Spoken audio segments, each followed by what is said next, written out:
சென்னையில் மழை பெய்ய தொடங்கியுள்ள நிலையில் அதன் சுற்றுப்புறங்களில் இருக்கும் ஏரிகள் உள்ளிட்ட நீர்நிலைகளையும் தூர்வார வேண்டும் என்று அரசுக்கு பொதுமக்கள் கோரிக்கை விடுத்துள்ளனர்.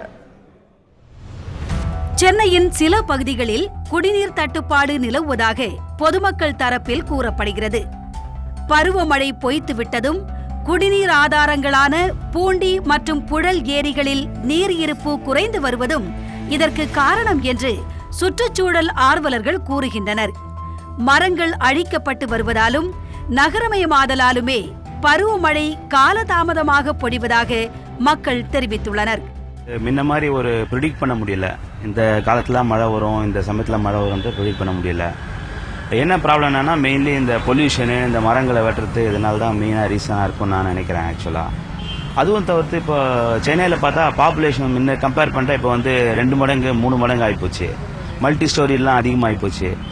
அவங்க 300 அடி 400 அடின்னு டில் பண்ணி இந்த தண்ணி எடுத்துடுறாங்க, கிரவுண்ட் வாட்டர் எடுத்துட்டாங்கன்னா கிரவுண்ட் வாட்டரும் கம்மியாயிடுது. ஸோ இதனால என்ன பிரச்சனைனா பிற்காலத்தில் மழை பெஞ்சா கூட தண்ணி ப்ராப்ளம் சென்னையில் இருக்க தான் செய்யும். கடந்த சில நாட்களாக சென்னையின் பல்வேறு பகுதிகளில் பெய்து வரும் மழையை வரவேற்பதாக தெரிவித்துள்ள மக்கள் சென்னைக்கு வரவிருக்கும் குடிநீர் தட்டுப்பாட்டை தவிர்க்க ஏரிகள் உள்ளிட்ட நீர்நிலைகளை தூர்வார வேண்டும் என்றும் கோரிக்கை விடுத்துள்ளனர். ஏரிகள் இந்த தூர்வாடுற காரியங்கள் இதெல்லாம் தமிழக அரசு கண்டிப்பாக செய்யணும். இன்றைக்கு பார்க்கும் பொழுது எந்த இடத்துலையுமே நம்ம தமிழ்நாட்டில் இதை இன்னைக்கு மெயின்டைன் பண்ணாமல் இருக்கிறதுனால இதனுடைய பாதிப்புகளுக்கு இன்னைக்கு அண்டை நாடுகளில் போய் இன்னைக்கு நம்ம தண்ணியை கேட்க வேண்டியிருக்கு.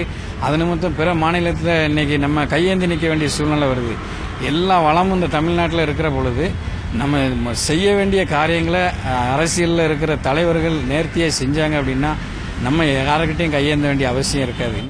மேலும் தமிழக அரசின் சிறப்பு திட்டமான மழைநீர் சேகரிப்பு திட்டத்தை முறைப்படுத்த வேண்டும் என்றும் சென்னை வாசிகள் தெரிவித்துள்ளனர்.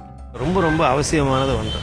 நான் கவர்மெண்ட்டில் இப்போ ரெயின் வாட்டர் ஹார்வெஸ்ட்லாம் போட சொல்லி முன்னே ஆரம்பித்தாங்க. அது அவங்க கவர்மெண்ட் சொல்கிறதுக்கு முன்னாடியிலேருந்தே நான் வீட்டில் போட்டிருக்கேன் ரெயின் வாட்டர் ஹார்வெஸ்ட். ஏன்னா சிட்டி தான் ரொம்ப அதில் அஃபெக்டடு. வாழ்வில் அத்தியாவசிய தேவையாகிவிட்ட தண்ணீர் போதுமான அளவுக்கு கிடைக்க நீர்நிலைகளை மேம்படுத்துவது மட்டுமே தீர்வாக இருக்கும்.